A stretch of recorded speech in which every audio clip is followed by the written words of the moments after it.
Hola, ¿se escucha? Bueno, muy buenas tardes a todos y todas. Good evening, everybody. Bueno, una alegría enorme estar acá. We are very glad to be here, accompanied by the Executive Secretary of CEPAL. We are highly pleased to welcome you here. I would like to tell my colleagues who are not Argentines. Here we have the president of CONICET, vice president of ECLAC, the president of INVAP, the president of the National Commission for Aerospace. They are here in person, and there are many, many thousands of people following in us on streaming. For this ministry, we are highly pleased to share this moment. I'm going to introduce José Manuel Salazar-Xirinachs, the Executive Secretary of ECLAC. Welcome to the ministry. He will be making a welcome. Then Mariana is going to make her presentations, and after that, we will open up for some comments. If there are any questions, we will be very happy to entertain them. Good evening. Thank you, Daniel Filmus, the Minister of Science, Technology and Innovation of Argentina, Cecilia Todesta, Secretary of International Relations in the Ministry, Foreign Office Ministry, Mr. Ocampo, Minister of Finance and Public Credit, Colombia, Luis Felipe López Calva, Global Director of Poverty and Equity, World Bank, Peter Neves,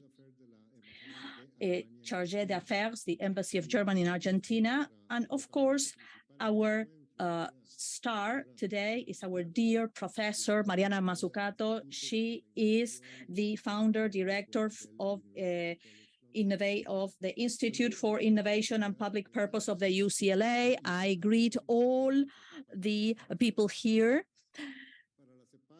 For ECLAC, is holding its 39th session under the presidency of Argentina. We're very pleased to be here at the launching of the report named Transformational Change in Latin America and the Caribbean Emission-Oriented Approach, written by Mariana Mazzucato, and is a result of an initiative with our Economic Commission. As you know, the pandemic impacted unprecedentedly on economic activity and employment and investment, and the recovery observed in 2021 and 22 has been incomplete. It has not redirected investment towards recovering and gearing to intensive activities in technology. So this leads to a rebound. The region came back to a slow growth path as characterized by mid-2010s, and then some other crises that provided instability to the region, the disruption of synergies of the three great factors in the world, United States, China, and Europe, to the war in Ukraine, with all the disruption in value chains that it has implied in our region. The combination of external factors derived by the decisions adopted and due to the lack of decisions as well, has hindered economic growth in the long term in many countries. All this has happened in a climate situation, in a climate crisis, the rise in the cost of living with increasingly technological change and geopolitical tension. As I said yesterday in the presentation of the ECLAC's report, if before the pandemic, the productive policies were important, after the pandemics, they have become urgent and more relevant than ever.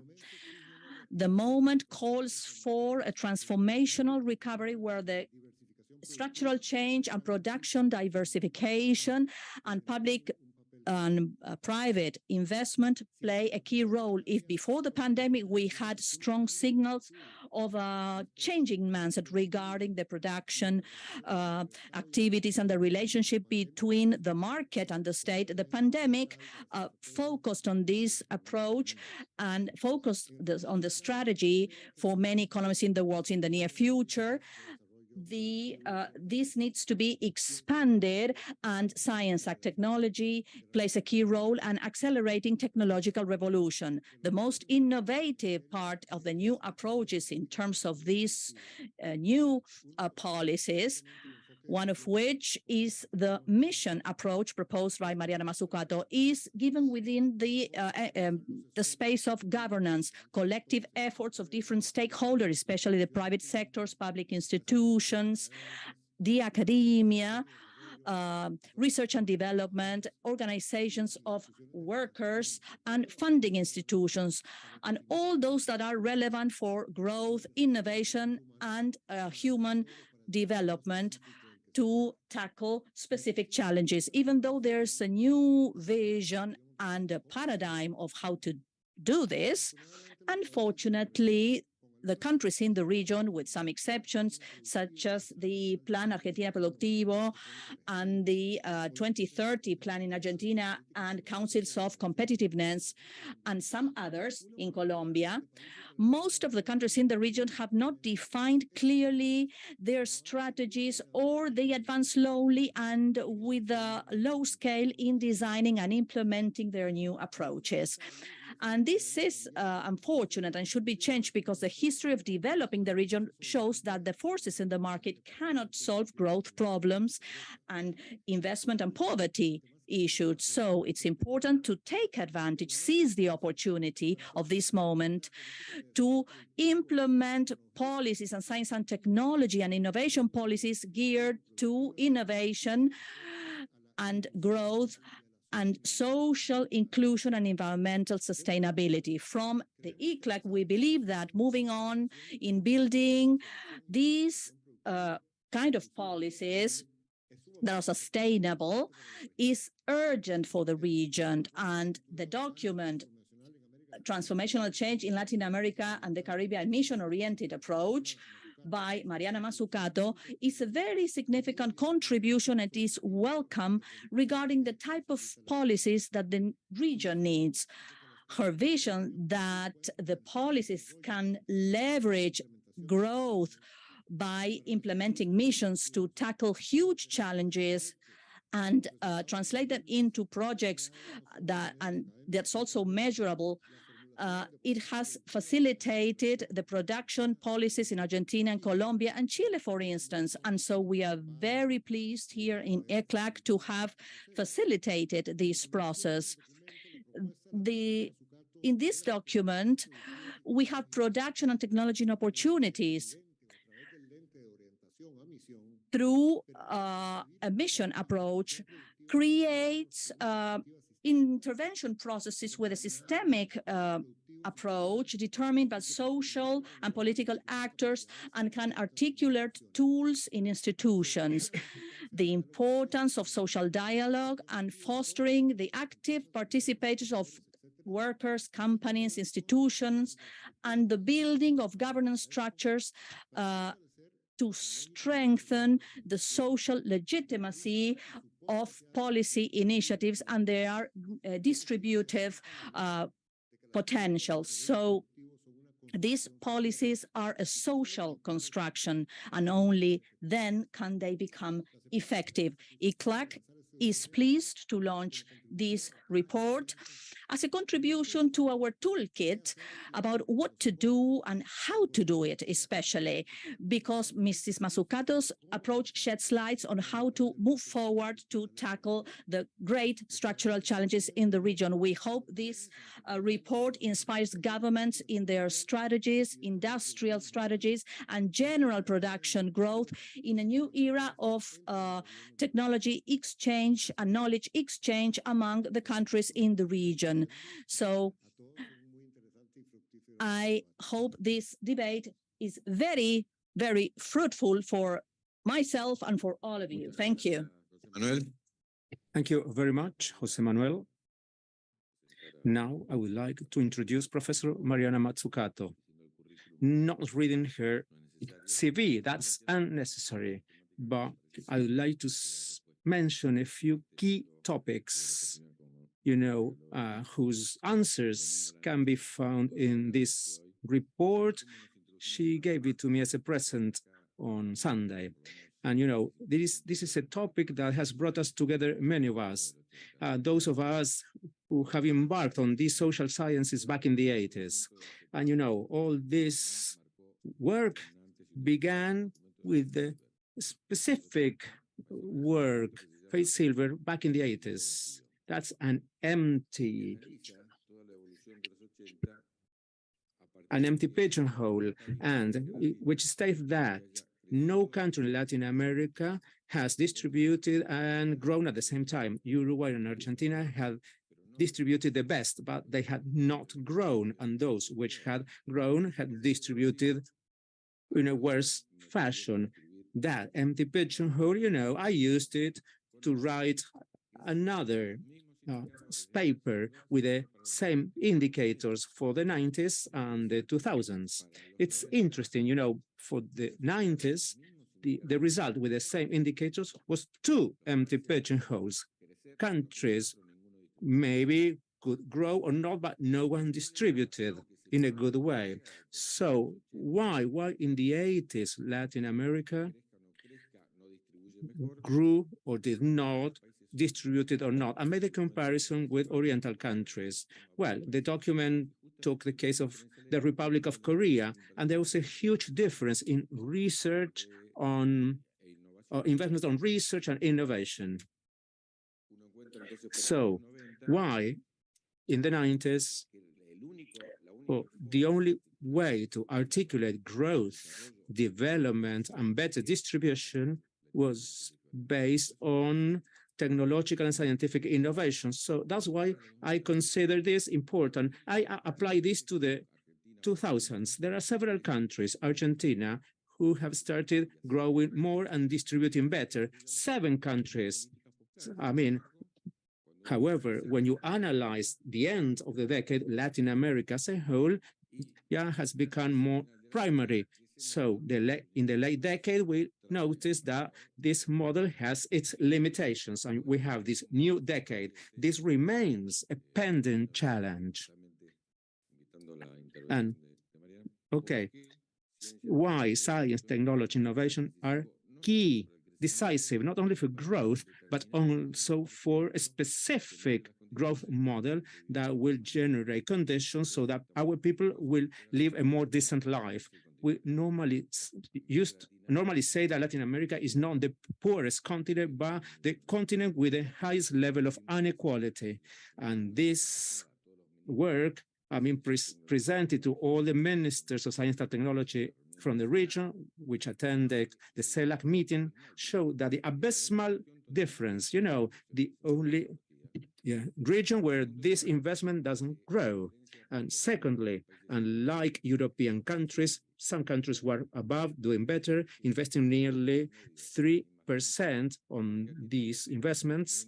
Latin America invests less, below 0.5. So this is an average dragged, or improved by Brazil, 1.2, which is the most powerful economy. That's why it's doing better. Otherwise, our average would be even lower. So why do we salute your presence here? And whenever you come to Argentina, you write a book, your reports, your tweets as well. Yes, one in particular that we all highly welcome. I will not mention it here. But okay, it was a kind of private meeting. Now we understand why you did it, why you wrote that. Okay, we don't know it was in the morning, afternoon, or evening, doesn't matter. But your passion, for research, investment, so that they generate the ideal conditions for growth. This idea of mission-oriented approach should be supported by the state. And of course, so these neoliberal ideas that only the market can solve this, and the complement that was mentioned, complement between the public and the private sector. So without further ado, we give you the floor. We love you, and we really value your contributions. Thank you. Thank you very, very much. Bueno, muchísimas gracias. Thank you very much. I'm very honored to be here. I think it was here in the same place in 2014. It was 2016.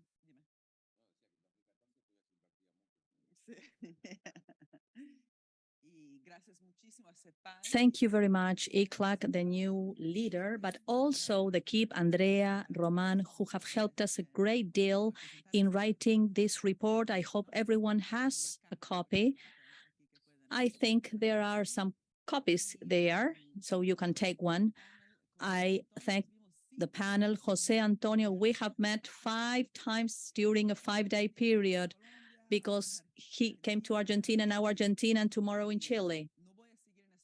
I'm going to switch into English, but I had an interview with Jorge Fontevecchia, 90 minutes all in Spanish. It was incredible, and it was high philosophy. Now we are going to speak about how, so I have to be a little bit more focused, so I will switch into English. So thank you very much for all the panel members. Okay, so now I continue in English. Oh, sorry, it's there, yes. And what I'd like to do is maybe first to start with some of the underlying ideas that really have informed the report. But the ambition of the report is not a report that we present, but a beginning of a conversation.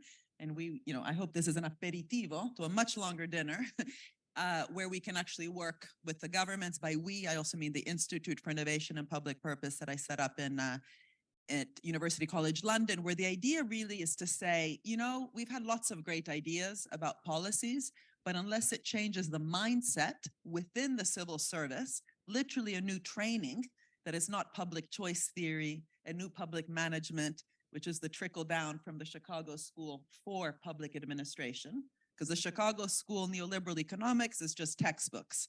The public administration has been trained in a practical way from the implications of it at an administrative level. And it's a very problematic view of what the government is for, but especially what the tools are for. A public bank, procurement, they can be done in different ways. And what I'm trying to do, also with my colleagues, is to provide a different lens, a mission-oriented lens, a public purpose lens, a market shaping lens on all the different tools that government has as catalyzers to create a real multiplier effect throughout our whole economy. And the Keynesian multiplier is often seen as this abstract thing. There's an equation for every peso, pound, euro, dollar of public expenditure. What effect does it have on the economy? Well, that effect it has depends on the cómo, no? How. It's not enough to throw money at problems.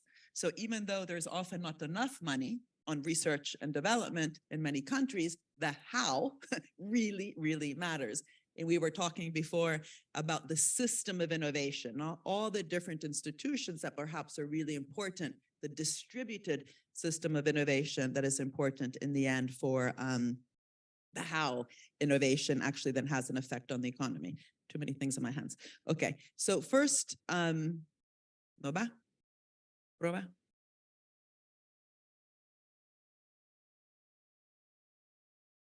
¿El próximo?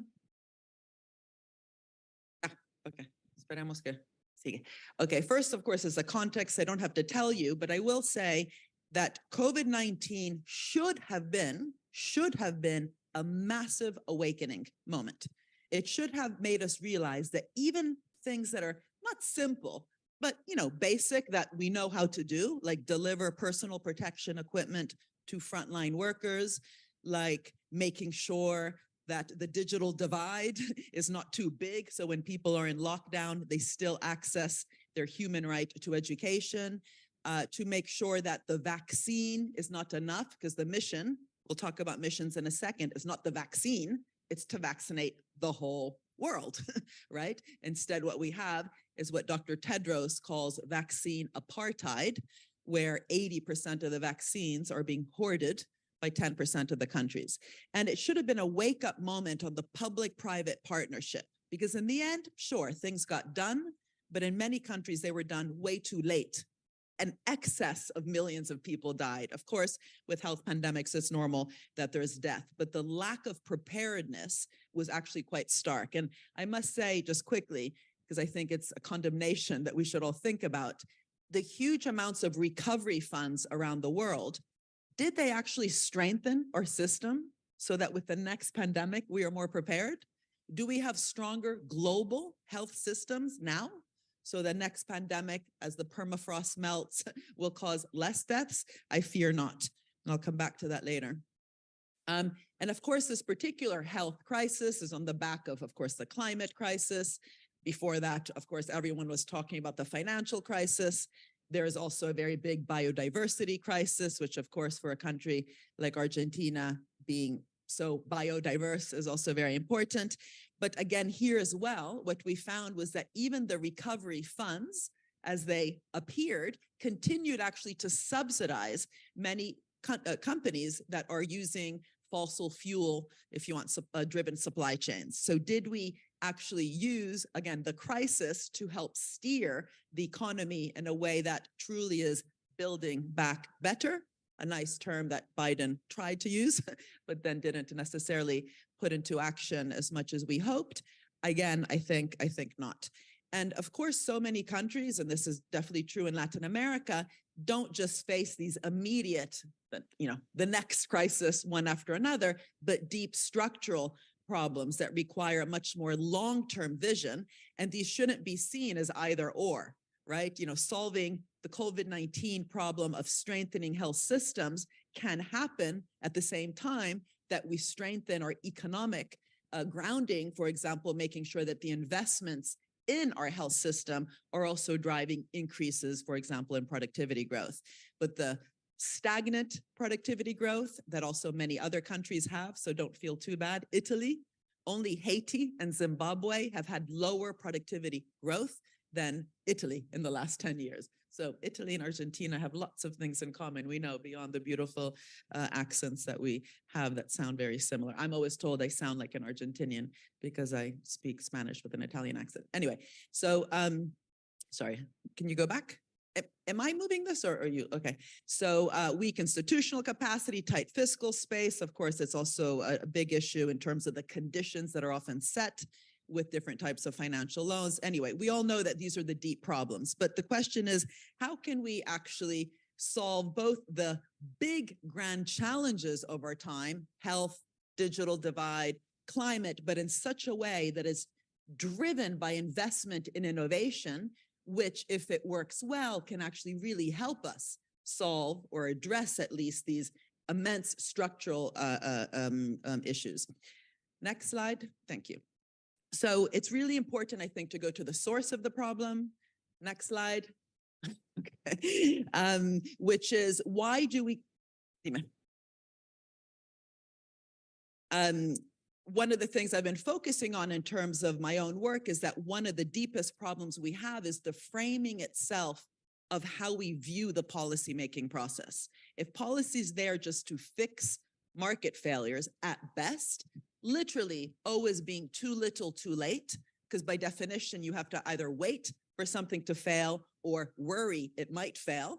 So it's also kind of a negative. You're filling the gap as opposed to really addressing an objective driven by collective intelligence between public and private. This is one of the things I've been thinking is really necessary to address. Thank you, it works. And I call this a market shaping, not a market fixing process. And the role of missions and the report, which again, I'll address in just a minute, starts from there. In other words, if it's not just about fixing market failures, but actively co-creating between public, private, but also other institutions, for example, some philanthropies are very important in areas like health. What does it mean to pay a lot of attention to how they are all governed? Literally the governance within public institutions. Are they market fixing or market shaping? The governance in the private sector, is it just maximizing shareholder value? Or is there something called stakeholder value? And what does it look like literally at the governance? And also, how do they relate one to another? How can we make sure the relationship is actually symbiotic and not parasitic? If you speak to any biologist, if you use the word innovation ecosystem, which often the ministers of science and technology will use, they'll say, ecosystem, what are you talking about? Is it predator-prey? Is it parasitic? Is it mutualistic? Is it symbiotic? So I think a big challenge for us actually is to develop metrics for the relationships. No? Just like any pareja, it's just because you have a partner, it's not necessarily a good marriage. There's a lot of crappy, boring marriages too, no? So a sexy, dynamic marriage requires both partners actually being equally strong, coming to the table with something very interesting to talk about, but also negotiating. One doesn't overpower the other. So do we have metrics for symbiotic public-private partnerships? I don't think so. And I think we need them to be just as rigorous as the ESG kind of metrics we have within private institutions. So this is where the missions idea starts, right? The idea is that if it is market shaping, and not market fixing? What are the tools? What is the design of then the policy that looks much more ambitious and proactive than one that is just correcting, constantly correcting, too little, too late, out of breath. Literally, you arrive to the problem out of breath. And the idea really, for me, it was also inspired from the moon landing, because to get to the moon and back for the Apollo program, first of all, Kennedy was very clear, we're doing it because it's hard, not because it's easy. All the policy talk, at least in English, is about facilitating, making something easier. Okay? No, they said, we're going to do that. Going to the moon, it's hard. We're doing it because it's hard, not because it's easy. Already there, you realize the challenge, which is to embrace uncertainty, to embrace experimentation, to embrace collective intelligence together to do something, an objective. This is not about one saying, oh, what do you need? I'm going to facilitate you. I'm going to de-risk you. I'm going to enable you. You literally want to fall asleep as you say these words. Whereas we're doing it because it's hard, not because it's easy, is already a very different setting. It means you also need to invest in your capacity to embrace uncertainty, to take risks, okay? But the interesting thing is it wasn't just aerospace. It was also nutrition, materials, electronics, software, and so many spillovers happened along the way, because there was lots of different homework problems. So the mission-oriented approach says well, first of all, we shouldn't have a choice. You start with the Sustainable Development Goals because every country, including Argentina, signed up to them. And if we're not serious, take your name off. Literally, you don't have to sign a piece of paper. Take your name off if you're not serious. If you're serious, you can't stop at the desafíos. No? You need to turn them into moonshots, missions. So the 17 goals are the challenges, desafíos, retos, however you call them, but to turn them into something serious, we need to be able to answer yes or no. Did you achieve it? Yeah. Did you go to the moon and back? Some people say it never happened. There's a bit of a conspiracy theory. We won't talk about that. They got there. Yeah. But even if they hadn't gotten there, let's say there was a disaster and they all died. Of course, they did die, other astronauts with the Apollo 1 fire. All the different homework problems along the way is actually what made it a really successful mission also, right? By being really bold on the mission, by organizing the system of innovation in a dynamic way, by reorganizing procurement, by really being ambitious on the contracts. The head of procurement, I'll mention this in a minute, but I'll say it already now. The first thing they did to get to the moon was to redesign procurement. It was cost plus, they changed it to fixed price, with like a challenge with incentives for innovation and quality improvement. It was that which really then fostered lots of private sector innovation, which are these problems on the bottom, right? So a challenge, a concrete mission, an intersectoral approach, as opposed to making a list of top sectors that you throw a lot of money to, and the redesign of the instruments, loans, guarantees, subsidies, procurement, to crowd in and catalyze bottom-up experimentation. So what we do in the report, which again, thank you very much to CEPAL for the amazing collaboration, is to ask, what does this mean for a redesign of the tools in Latin America, away, for example, especially from a commodity kind of, resource-based curse problem, towards actually looking at the challenges that we have around climate, around digital, around health, and framing it as missions. And I must say that I was so pleased to see the ministry here with their Plan Nacional de Ciencia, Tecnología e Innovación 2030, which is very much driven by these kind of 10 broad challenges of the country, each of which has different missions underneath them. But this is a radical new approach, because the old approach of industrial strategy would just make a list of sectors that then would receive subsidies, guarantees, public loans, right? So by definition, having an intersectoral approach for a problem around climate means involving different sectors, from infrastructure and transport, recycling, agriculture, how we do agriculture, how we create materials for the buildings we build, the digital sector, which, by the way, should be in every mission. I can't imagine any mission that wouldn't include a data/digital kind of governance, digital services as being critical to it because of the data question that we have, even with COVID, the infodemic, the ability to govern digital platforms for precisely the test and trace and others. Sorry. And as I mentioned, what's really interesting is by doing it in this way, by really thinking through all the different sectors and helping to stimulate new collaborations between those sectors and using tools like procurement to foster that, creating a market, then that's precisely what, in the case of NASA, actually allowed all these different spillovers that I mentioned, camera phones, foil blankets, baby formula. And this is important. The reason this is important is that this is the economic value. So many times ministries have to prove their economic value. Science and technology, what will it do for the economy? How many jobs will it create? How many patents? That's the wrong way to think. If you do your job well, not only increasing R&D, which is incredibly important, which your ministry is increasing, but if you also have this kind of urgency to use the science and technology to inspire lots of different actors in the system to use science and technology to solve critical problems, that's where the economic value comes.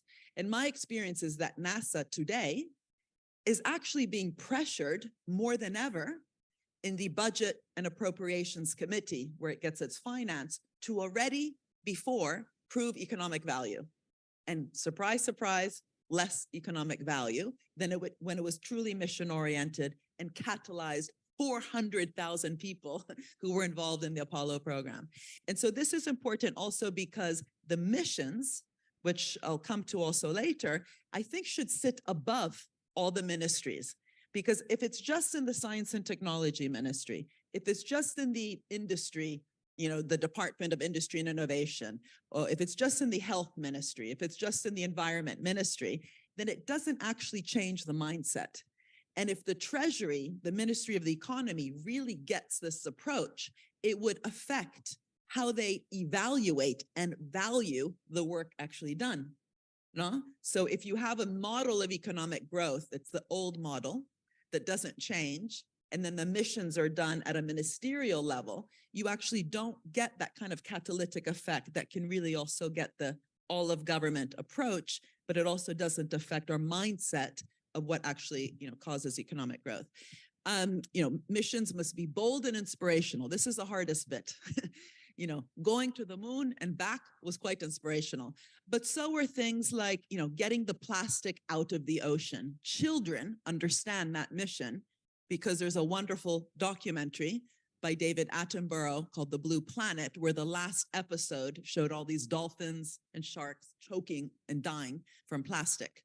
So getting the cultural sector, this is something that I've increasingly become aware of, getting the cultural sector involved, getting people to really embrace and become passionate about the role of science and technology. The Apollo program inspired kids to learn science.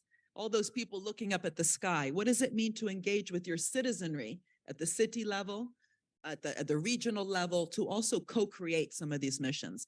A clear direction that you can say yes or no. Did you achieve it? No, stop, blah, blah, blah. Greta Thunberg accuses us all. Blah, blah, blah. Why? Because there's never a metric to say, did you do it or not?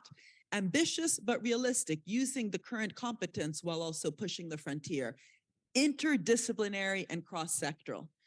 Critical. It's both the intersectoral, but also interdepartmental and interdisciplinary from the academic side. The humanities are important to help us reimagine our future. Poets, let's get them involved. Otherwise, the question of where are we going? What are we trying to do? If it's just run by a bunch of engineers, you guys engineers? No? Or even worse, by a bunch of economists. Let's get the poets. Anyway, and to drive the multiple bottom-up solutions. I'm often accused of being a Stalinist. Oh, she must mean the state and top down. No, the whole point of missions is to say we need a smarter government, not necessarily always bigger, a smarter government that can really catalyze through its initiatives, through its stakeholder engagement, through its mission-oriented public investment, crowding in as much bottom-up experimentation across society. yeah, across the business sector. It's not about business or government. And in the report, what we do, which I think was so great to work again with CEPAL through all the great work that they do across the region, is looking already at some really interesting seeds of a mission-oriented approach. It's not a mission-oriented approach, but seeds of ambitious missions like the issues around water management as a global common good in Panama. In Argentina, your own experience actually of not only developing what was needed for COVID-19, but also negotiating with Pfizer, which I want to congratulate you for, because Pfizer, I often tell my husband, if I don't come home, it was Pfizer, because of the 10 years I've been writing about Pfizer and how extractive it is in terms of how it uses intellectual property rights and blocks sharing of knowledge. The Caribbean, I've been speaking to the team of the Prime Minister of Barbados, Mia Mottley. If you haven't heard her speech at the Summit of the Americas, listen to it. Or last year, COP26, amazing, inspirational leader on climate, but she lands it on, for example, a very ambitious mission for green tourism and a green way of life. Barbados is life, she calls it, because also the life sciences, which they are investing in, it all comes together around a very interesting kind of green strategy in the region, but also the Caribbean together through the Caribbean Development Bank are thinking very much about sustainable tourism. Anyway, we look at all these different areas, including the mining sector in Chile, which CEPAL has done work on. What does it mean to think about mining as a way to transform a society? So it's not seen as a sector that is good or bad, but transformations of the type of mining so that it's also seen as an input towards a sustainable growth strategy. I'll say more about that in a second when I approach the issues also of lithium. And you know what's very important with the missions is that it's hard. It means changing how we do things. It means changing how we do procurement, changing how we think of budgeting, changing how ministries work with other ministries instead of just their own siloed missions. How do we think of a portfolio of projects where the sum is greater than the parts instead of just 1,000 projects falling on your head? You know, challenge, mission, sectors, projects. Often it's the reverse. In Italy right now, we have a big EU, in Europe, we have a next-gen recovery plan, 2 trillion, conditional on countries having a strategy on climate and digitalization. So they all came up with thousands of projects on climate and digitalization. So it's the reverse of the figure. It's like this. You know, thousands of projects falling on your head if we don't actually have planning capacity, vision, mission, strategy. All these projects go nowhere and they don't line up. So it's really important to think in this portfolio kind of way, addressing a mission, accepting that some will fail, okay? So trial and error, but really packaging them up in a particular way, but also having targets. When do we know when to turn the tap off? DARPA, the most mission-oriented organization ever, is just as good as turning the tap on as off. So they're long-termist, but also have concrete metrics to say this mission is going nowhere. Yeah, so agility, flexibility in the institutional system as well in the private sector. And really important is the investment within the dynamic capabilities of the state. You know, we know companies create value, so they go to business schools and learn about value creation, learn about how to resist inertia. With governments, we just say, oh, it's just bureaucratic. So we haven't actually invested within the dynamic capabilities of the state. Mission-oriented tools, what it means for redesigning procurement, as I already mentioned. It's not enough to have procurement. What does it mean to actually do it in a mission-oriented way? And mission-oriented institutions. What does a public bank look like if it's just fixing a market failure versus market shaping? What are the conditions that should be attached to loan programs to sectors like steel, to sectors like cement, to sectors like mining, to make sure that they are mission aligned?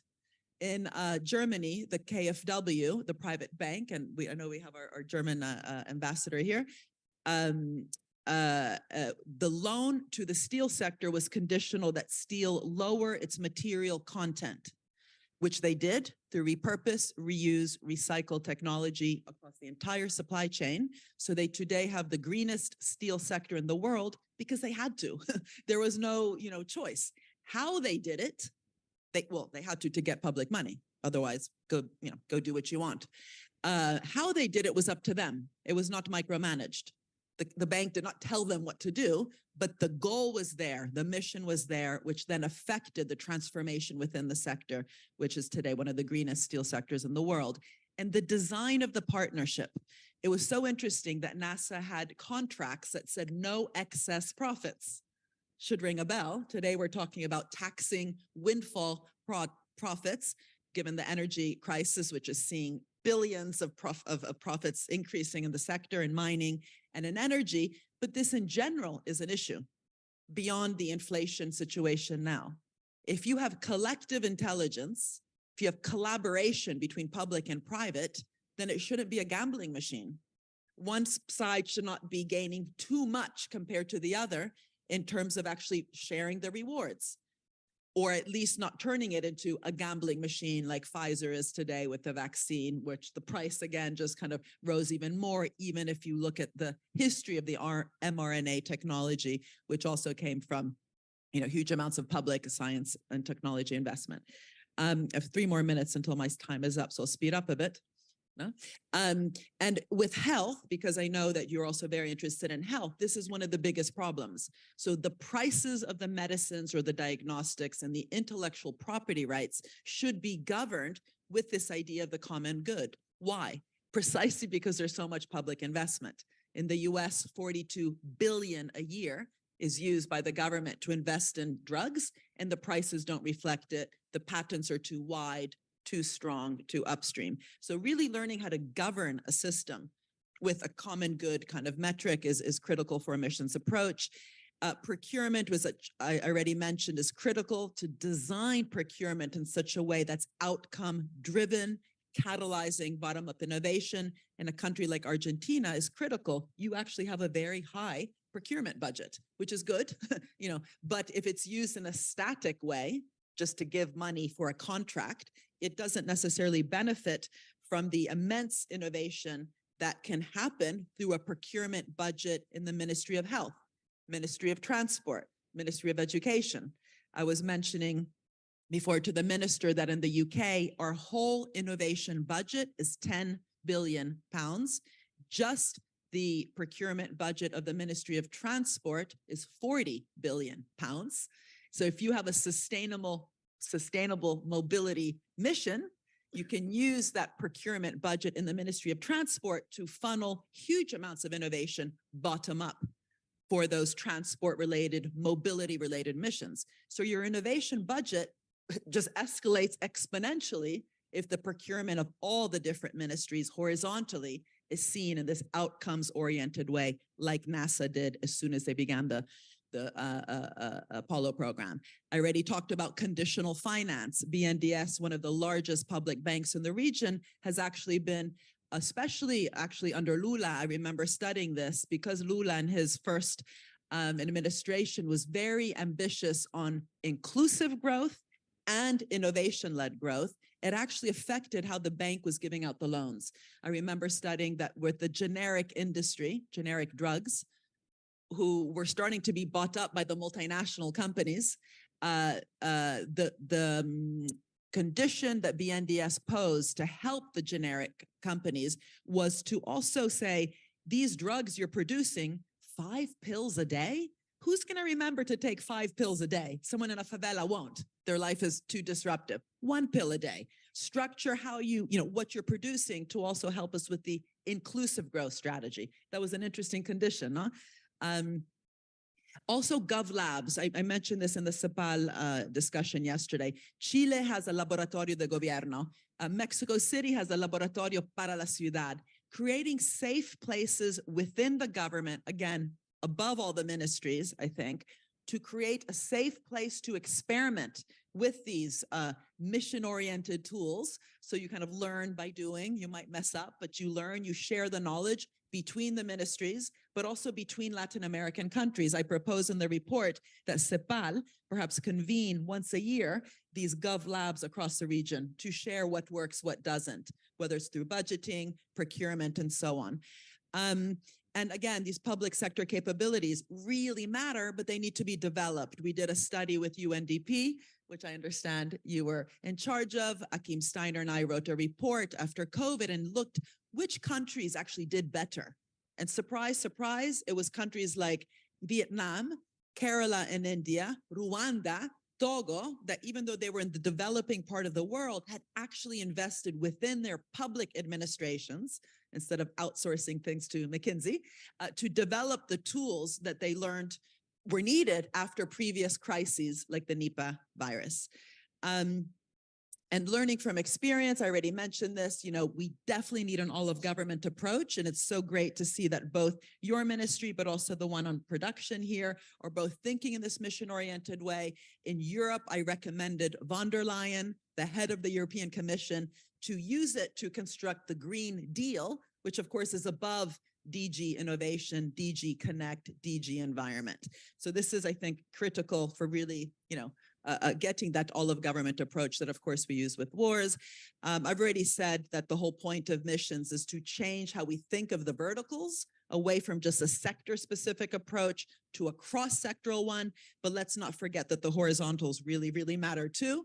And this is your point. The horizontals, of course, are investing more in public education, more in research and development, also getting the right tax incentives to get the business sector to invest in research and development. But that's not enough. We need national systems of innovation where the institutions and the tools are also redesigned. Otherwise, just throwing more R&D money at the system won't necessarily work. The commodity issue is really important, right? I just, again, came from Colombia, now in Argentina, going to Chile, where the value chain of the commodities is so important. So instead of going from one resource, oil, to a sexy resource, lithium, how do we truly build an ecosystem around these natural resources? For example, the digital services that are required for that ecosystem, and make sure that also we're not just extracting lithium, selling it to Elon Musk, producing batteries here, but also the whole startup scene, the digital services around battery production and so on is very interesting to learn. For example, what happened in Denmark, tiny country that is not only very competitive in renewable energy, and Vestas, big renewable energy company, but it has a startup scene that today is the #1 provider to China, little Denmark, big China, on high-tech digital services. And I really think the high-tech digital services for your natural resources is going to be absolutely critical, so you don't fall in the old trap. The last point here, we need a new social contract. I've already talked about it. I talk about conditionalities at the center of public and private, but it's also about creating a different dialogue with citizens. The reason I'm very interested to work with mayors, and we are working with mayors. I co-chair a UN commission with mayors called the Council of Urban Initiatives, is city mayors have an easier way to communicate with citizens through citizen assemblies, resident associations. So the need to also co-create the missions is important. Also to bring different stakeholders to the table. So it's not just a top-down process, but this idea of really creating a new deal between public and private, but also participatory tools like in Brazil, famous for participatory budgeting. The food and street missions in Sweden were very interesting because they used missions around food to think of how the public services like public education can become more mission-oriented. If school meals, school lunch has a mission to be healthy, tasty, and sustainable, all of a sudden something that's just lunch becomes part of the innovation system, transforming the supply chain, especially in a country like Argentina, which is, agribusiness is so important. School-related missions for lunch can be transformative. So this isn't just high tech, right? This is something as simple as getting the welfare state itself to deliver in a mission-oriented way, which comes to your point, a country like Argentina, which has actually achieved, social goals around public education, public health, that's good. But it may be the reason it didn't necessarily also create growth is there was a distinction between the idea of what causes growth, investment, innovation, industrial strategy, or caring for the poor and the people. Bring them together by forming these missions around the social goals is one of the most interesting things. Get the welfare state and the innovation state to be one and the same instead of two different rooms. Let me just skip ahead.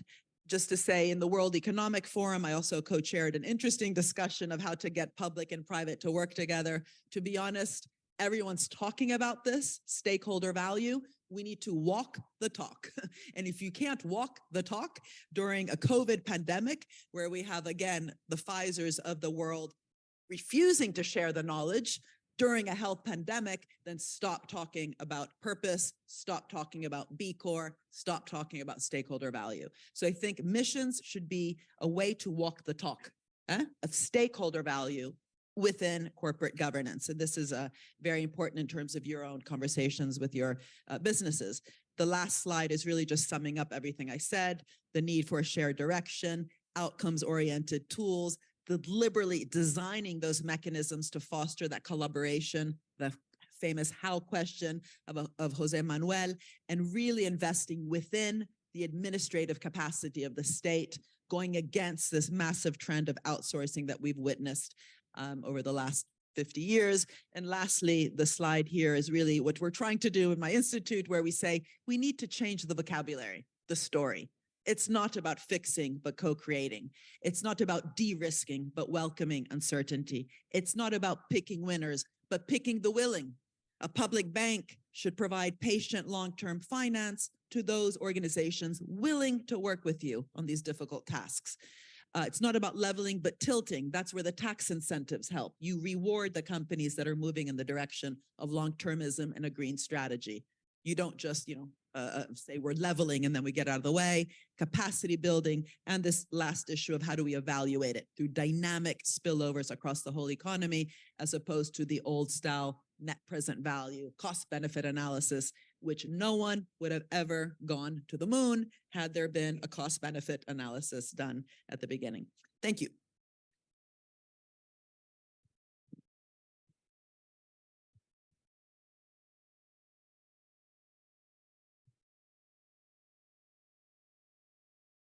Bueno. Okay, as we can see, Mariana has a record about provoking innovative ideas, but also regarding the number of words she can utter per minute. So it's going to be very difficult now, So I will be asking Cecilia Tedosca, Secretary for Economic International Relations of the Foreign Ministry, and Jose Antonio Ocampo, Minister of Finance, Public Credit, and Luis Lopez Calvo, Global Director of Poverty and Equity, World Bank. So comments, feedback, and then we'll give it the floor back to Mariana. So very quickly, thank you for giving me the floor, Minister. I guess Santiago Cafiero should have been here. Yeah, otherwise my colleagues should have spoken first. But no, this is an extremely qualified audience, and many of the people here in the room, we had a humongous task when the pandemic arrived in Argentina. We had to face it, and we had to respond to such a dangerous and painful situation.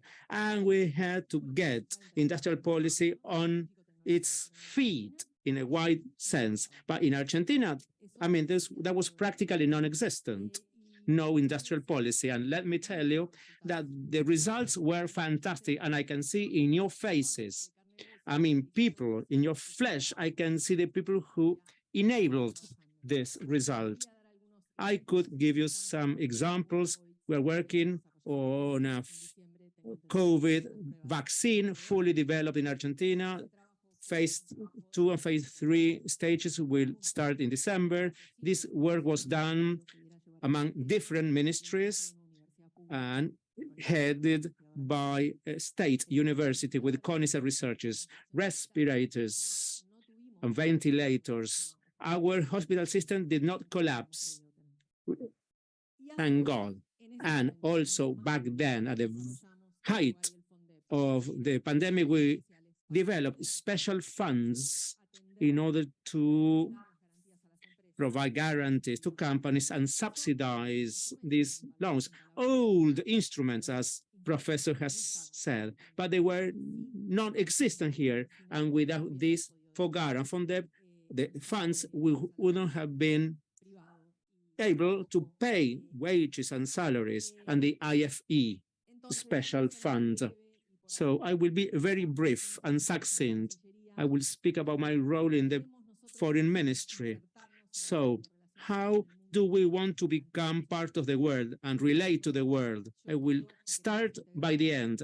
I think we want to become integrated into the world with a mission.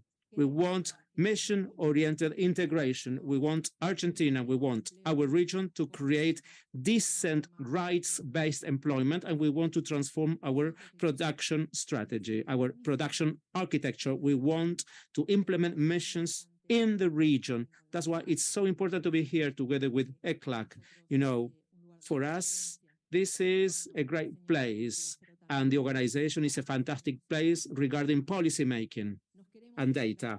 We want to become part of these supply chains, global and regional value chains, but we don't want to compete to localize investments if the investment is related to low wages or workers who have no rights. We don't want to compete to localize investments which don't care for the environment or don't make use of the best available technology. And we don't want to compete so that companies will pay lower taxes in Argentina. Otherwise, we will get too few resources for our critical infrastructure. You know, regarding international economic relations, this is what we do. This is our mission. We have this mission. We want Argentina's transformation, and we want to generate decent work for everybody. And as the professor has said, we have to be enthusiastic. We have to stimulate. That's true. We have to speak about technological and scientific strategy, policies. So, you know, you should be thinking about this when you are out there in the street going to the supermarket, or when you're about to take the bus or a train, or when you're riding your bicycle. And that's our mission. Thank you.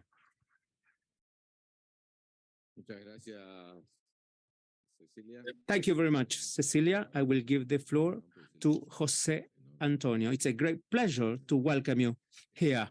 It's a pleasure. Thank you.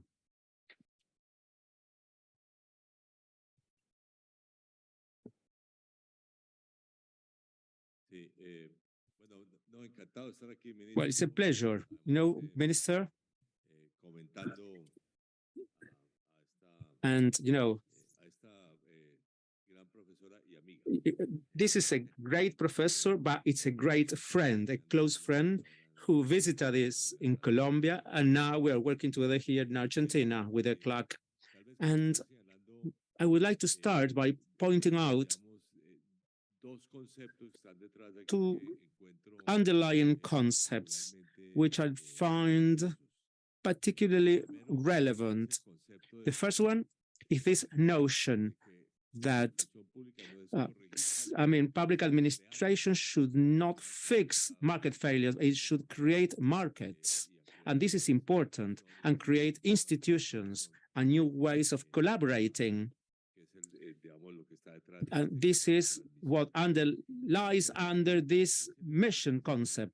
And secondly, her emphasis.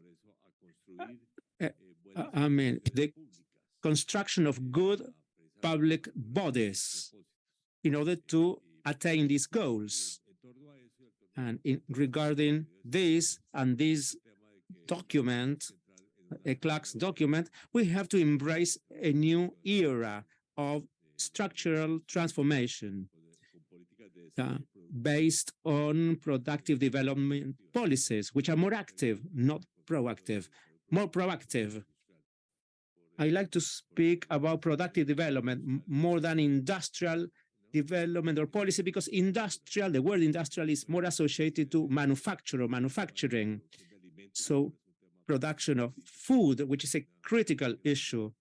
Well, Argentina is a huge leader, in this regard. But many services sector can play a great role, including the care economy. As you mentioned in the case of Bogota. So the productive sector has a huge potential. Maybe it's too structured around households, but there's also a possibility to carry out some interesting work, and the new technologies, of course, which is one of the great contributions in the ECLAC's documents for this session. And regarding this, we've been, discussing quite at large in Colombia about different alliances or associations, or partnerships. APP or public social alliances. For example, this school meal program. This is important in every country, and there's a direct link between the public sector, which is responsible for this food program, and with small rural farmers who, have different forms of association or partnerships. Another case is public-private partnerships or some kind of alliance, let's say. Of course, the best known case is this partnership bringing together innovative companies for the promotion of a new production sector. And also this new possibility, like solidarity-based public-private partnerships, so which work with social organizations of all walks of life. So, and laboratories, as you said, they can play a very interesting role to see how we can coordinate, how can we build public institutions and new ways of collaboration, which is another topic underscored by the professor. And something also very relevant, the instruments, including institutions for the promotion of science and technology, like this place here. That's of the essence. And another one, the development bank. So what can we do? And thinking of the future, that's important. That's been center stage in the case of the Economic Commission. But how can we give dynamism to development banks, to this system, as specific instruments for the attainment of these goals? So we should work together with different stakeholders in order to attain these targets or the missions, so we can complete specific missions. We have to promote new activities, new ways of collaboration and alliances between different agents. In the case of Colombia, I am responsible for the development bank system. We have 4 areas there, or sectors, like farming. It's sort of fragmented. We have, the agrarian unit, one for trade and industry, then for smallholders, one territorial development, and one giving support to PPP on infrastructure. So 4 different institutions or units. And, this week we will be starting some joint work. On Friday, we'll have our first meeting. We call it in Colombia the bicentennial group, because of the centenary anniversary of the independence, you know. That's part of the local jargon. And, you know, the government has adopted three main goals. First, credit inclusion, because, you know, small farmers, maximum 30% can access credit. So we have to increase this number. So how can we do it? That's absolutely vital to formalize small companies. Second, to promote innovation in precisely many of the topics addressed by Mariana's report. And thirdly, the green economy, its different modalities, not only combating climate change, but in a country like Colombia, we should protect. How? Biodiversity. Colombia is the second most biodiverse country in the world. So this is very important. And I think that this is a quick summary. And I would like to congratulate the UN Economic Commission for having chosen Mariana, to write this report. This is a good way to make a contribution to support Latin American growth. Thank you. Muchas gracias, José Antonio. Thank you, José Antonio. Now, Luis Felipe López Calva has the floor. Thank you very much. My panel members, Professor Mazzucato, I'm privileged to share this panel. Why am I wearing a face mask? I've been coughing. So in this case, I try to do de-risking rather than embracing uncertainty, only in this case. The first is I'm honored to have learned so much about this report. In this case, a mission that I started just 1 month ago as a director of poverty and equity in the World Bank. Ultimately, the explicit mission of the bank is to help eradicate poverty around the world in the SDG number 1. As I presented yesterday, is a clear measure with specific indicators. I showed you data yesterday, and it's outside our reach. So it's inspirational to tackle the idea of a mission and all the spillovers around this approach. And I invite Mrs. Mazzucato to visit us in Washington to present her work. Some aspects regarding Latin America and the Caribbean. I'm going to speak about diagnostic for this work. It is consistent with the UNDP and the ECLAC. Is one point, the low productivity and inequality are two problems, two sides of the same coins and mutually reinforcing.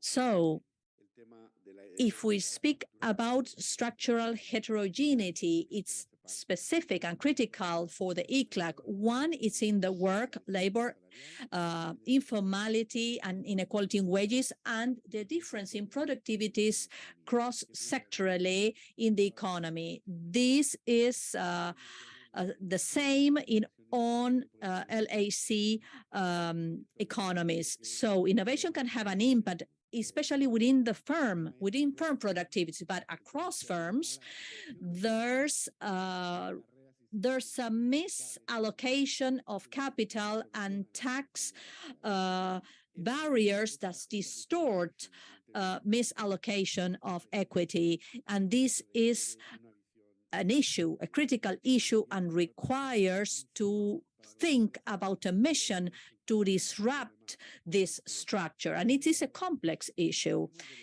If we come from this diagnostic, I would add the structural heterogeneity as a complex issue. Second is that our region is not well in terms of corruption. figures. So in terms of procurement, this is a very sensitive issue. We need to think about not just changing the procurement rule, there's a systemic problem here. And 8% of the global population is Latin America and the Caribbean, and we account for 37% of homicides globally. It's the most violent region in the world for a region that is not at war. So this contract enforcement mechanism through violence or threats is an issue. These are systemic problems. If we add them to the diagnosis, they can influence the how. And this leads me to the second part of my comments. The mission-driven approach is about the how we do it. So thinking back in 2017, after leading a report of the World Bank, the World Development Report, Governance and the Law, about the micro rationale of how the power asymmetries can lead to public policy failures. So we consider three features that need to be defining effective institutions, institutions with capabilities.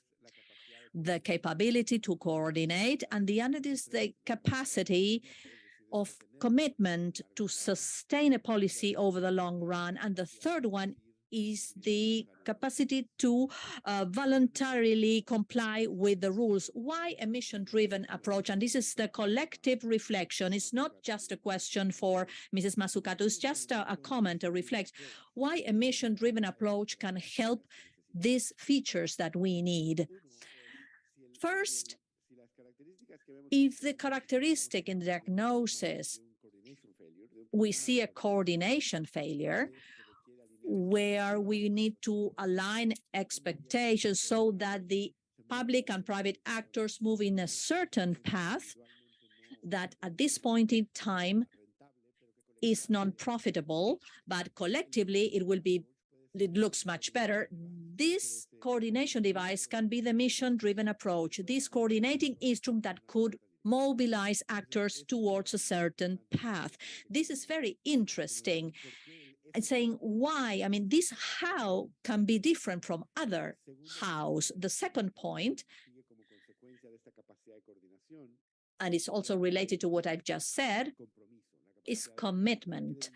The credibility of that commitment. The COVID crisis and the other ones, as shown in economy, political economy, bibliography, it's about power, how it is distributed. We can think in coalitions that were not possible 4 or 5 years ago. There are coalitions. Many power asymmetry issues became visible, and today, politically, there are some agreements that are viable that could not have been so many years ago due to the power redistributions that was brought about by the crisis. So there are possible coalitions that were impossible before. The book that we're discussing today gives us some ideas with that rationale, the capacity to coordinate, but some coalitions are much more possible or viable than they were many years ago. And I end with another point. I don't want to end on a pessimistic note, but financing is a key issue. If we speak about the Apollo mission, the present value to 2020 was a mission of $280 billion. And Mazzucato just says the commitment for trillions of dollars in Europe. So to make it credible at a scale, at a large scale, it seems to me that the other mechanism to reinforce that credibility and the coordination capacity is to resolve the financing issue. And the international community needs to play a key role here. So it's really good to talk about, to bring this about in this context, because we have the United Nations, World Bank, ECLAC that should be playing a role in terms of giving credibility to this kind of approach. Thank you for the invitation. I've enjoyed a lot and I have learned a lot from this report. Thank you. Thank you very much, Felipe. Mariana will have the floor to react to the comments. Thank you very much. I'm going to have a go in Spanish. So in that way, I will not be that fast as I spoke in English, you know. The last comment was clearly provoking, because many times I've been told that from many of my books in the entrepreneurial state, what happens when the state is corrupt? What I'm trying to do is to use missions to create a mechanism within the state for accountability, but we don't have it. We don't have the equivalent of ISG within the state. The BBC, when you are in the hotel watching the news, it's a public organization that is mission oriented from scratch, and from the beginning they had a public value metric. And what is that? Usually, public broadcasting, ¿cómo se dice? Ahora que hablo español te voy a hacer, tienes que traducir. A ver, tienes que traducir. La radiodifusión pública. No, public broadcasting. Las emisoras, la radiodifusión pública. No me salía la palabra en español. Like BBS in the ABS in Estados Unidos, private Fox News, they do business, soap operas, talk shows, and the public does what the public does not. Documentaries, they might be boring, high quality news. And BBC said, no, we do everything independent of the format. They did the best soap operas, bringing in the working class to the soap operas because there were only rich people. They brought in some criteria to change how people were watching the everyday life. Within the BBC, they have this public value metric to hold itself accountable on what it's doing. And in the process, they create a market because they are ambitious with diversity metrics to bring women, football or soccer. The BBC really pushes that. They end up creating a space for the private sector to play. Y yo no conozco casi ninguna. And I don't know a single public organization that has a strong public value metric. That's why we need the public lives to learn from these metrics and which ones we can use. If we have them, it's less likely.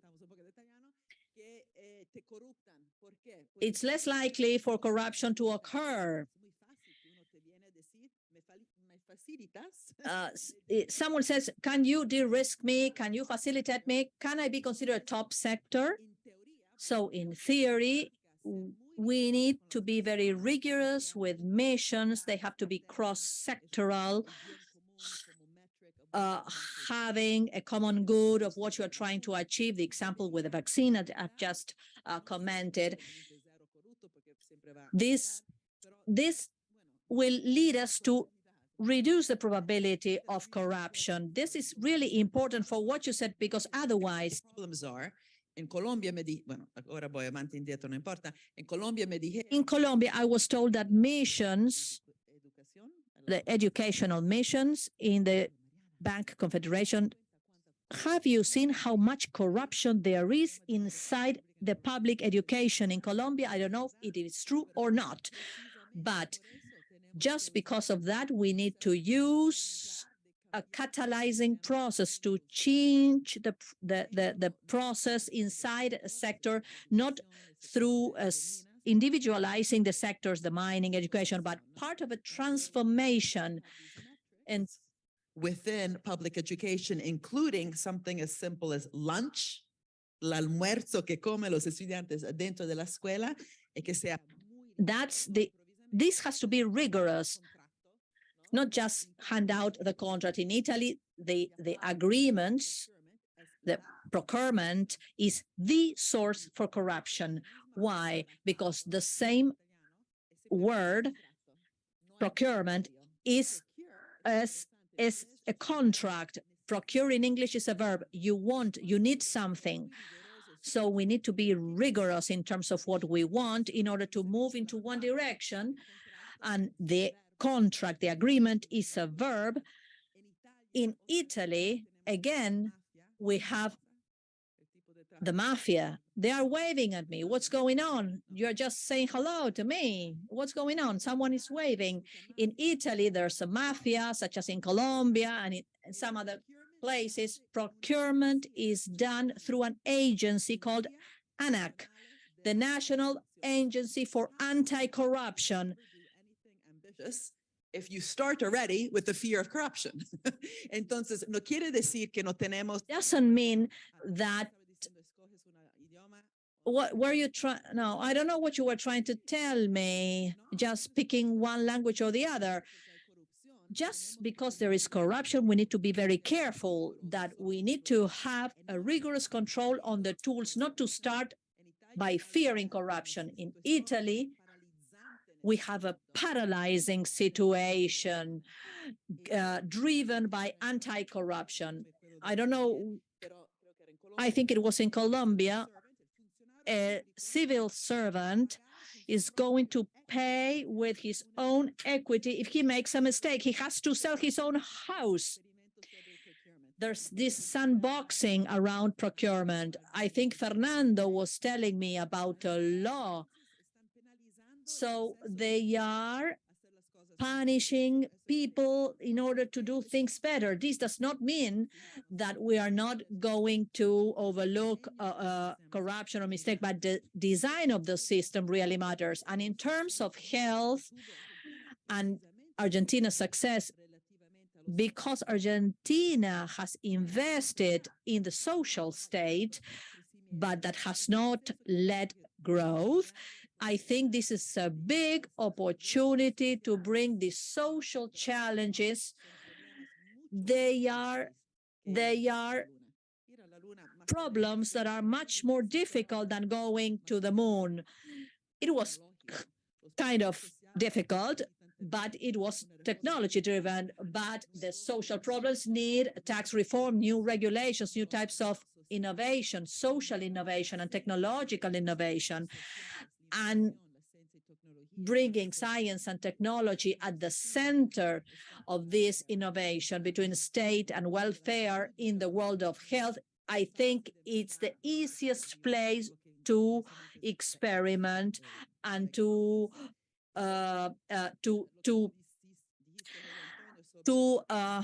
unite these two things that seem dichotomist. The problem of having many initiatives without an umbrella gathering them. So inside the report, we speak about state-owned enterprises. You can see the Development Bank as a type of public company, and learning from Singapore, where Temasek, that is above many other public funds programs in Italians with IRI, a great public company with a larger vision rather than individual ones moving in their own direction. This does not mean just a single vision towards a single goal or direction, but it's hard if you don't have a view of where you want to go and you have different funds in different sectors. I mean, we need coordination. This is what I mean. So it's key. The mission instrument can help to tackle this coordination failure. But this does not mean to increase by tenfold the public budget. We need coordination, so the emissions should be above the ministries. Otherwise, we are going to have a silo approach to the ministries. So I'm not speaking any longer because I've spoken in 3 languages, actually.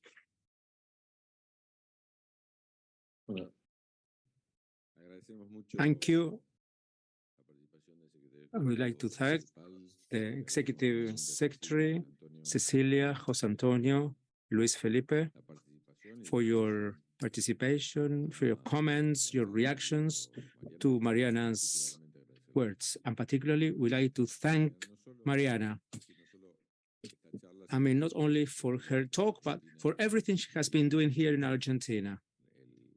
And for your teaching us, because she spreads her ideas. She has shared this with the Ministry of the Economy, and we're so proud that Mariana has shared these ideas. And you know, we have repeated her words.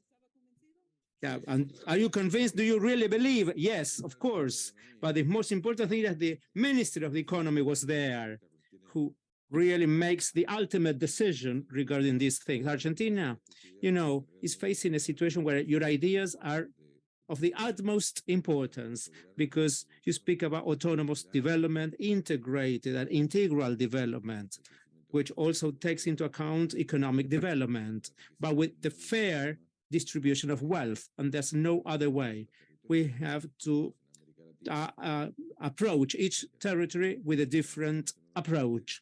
So thank you again, once again. And we have a small souvenir for you. Of course, you have a mission. You know, we have given her a mate. She has this mission to learn how to use it in the US. And my only tweet, I had to be careful when Messi scored a wonderful goal, PSG. Why Arsenal doesn't have such a scorer? Many Brazilians there. Okay, we need more Messis. Only one. Okay, so it's her, the second tweet we thank. Then we'll let you know about the first one. So thank you very, very much, Mariana.